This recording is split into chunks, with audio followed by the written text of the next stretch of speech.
BNP chairperson Khaleda Zia উন্নত চিকিৎসার জন্য আজ মঙ্গলবার রাতে লন্ডনের উদ্দেশ্যে যাত্রা করবেন। তার বড় ছেলে বিএনপির ভারপ্রাপ্ত চেয়ারম্যান তারেক রহমান লন্ডনের হিথ্রো বিমানবন্দরে তাকে রিসিভ করবেন। তারেক রহমান গত তত্ত্বাবধায়ক সরকারের সময় থেকে লন্ডনে অবস্থান করছেন।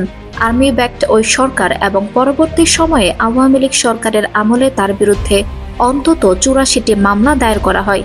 এসব মামলার কারণে দেশে আসতে পারছেন না বিএনপি চেয়ারপারসনের এই বড় ছেলে। খালেদা জিয়াও আওয়ামী লীগ সরকারের সময়ে মামলায় দণ্ডিত হয়ে দীর্ঘদিন ছিলেন কারাবন্দী। যদিও ওই সরকারের শেষ সময়ে এসে তাকে সাজা স্থগিত করে শর্ত সাপেক্ষে মুক্তি দেওয়া হয়। এ কারণে দীর্ঘদিন ধরে দেখা হয় না মা ছেলের। এবার তাদের কাঙ্ক্ষিত সাক্ষাৎ হবে। মা খালেদা জিয়ার সঙ্গে ছেলে তারেক রহমানের সবশেষ দেখা হয়েছিল ২০১৬ সালে। ওই বছরের ৯ সেপ্টেম্বর সৌদি আরবের রাজকীয় আমন্ত্রণে সপরিবারে ওমরা পালন করেছিলেন তারা। এরপর ৮ বছর কেটে গেছে। এই সময়ের মধ্যে আর কখনো তারেক রহমানের সঙ্গে দেখা হয়নি খালেদা জিয়ার। আওয়ামী লীগ সরকারের সময়ে বিদেশে উন্নত চিকিৎসার সুযোগও পাননি বিএনপি চেয়ারপারসন। ফলে এই ৮ বছর দেশের বাইরে কোথাও তার যাওয়া হয়নি।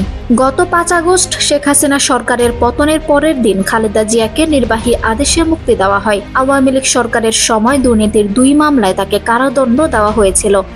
তিনি ২ বছরের বেশি সময় কারাবন্দী ছিলেন। আওয়ামী লীগ সরকার তাকে বিদেশে যাওয়ার অনুমতি দেননি। তাই দেশে চিকিৎসকদের তত্ত্বাবধানে খালেদা জিয়ার অস্ত্রোপচার সহ চিকিৎসা চলছিল। অবশেষে বিদেশ যাচ্ছেন খালেদা জিয়া। বিএনপি চেয়ারপারসনকে উন্নত চিকিৎসার জন্য আজ রাতে এয়ার অ্যাম্বুলেন্স করে নেওয়া হবে যুক্তরাজ্যের লন্ডনে। এর মধ্য দিয়ে ৮ বছর পর সাক্ষাৎ ঘটবে মা ছেলের। আঞ্জুম হক আরবি, আমার সংবাদ।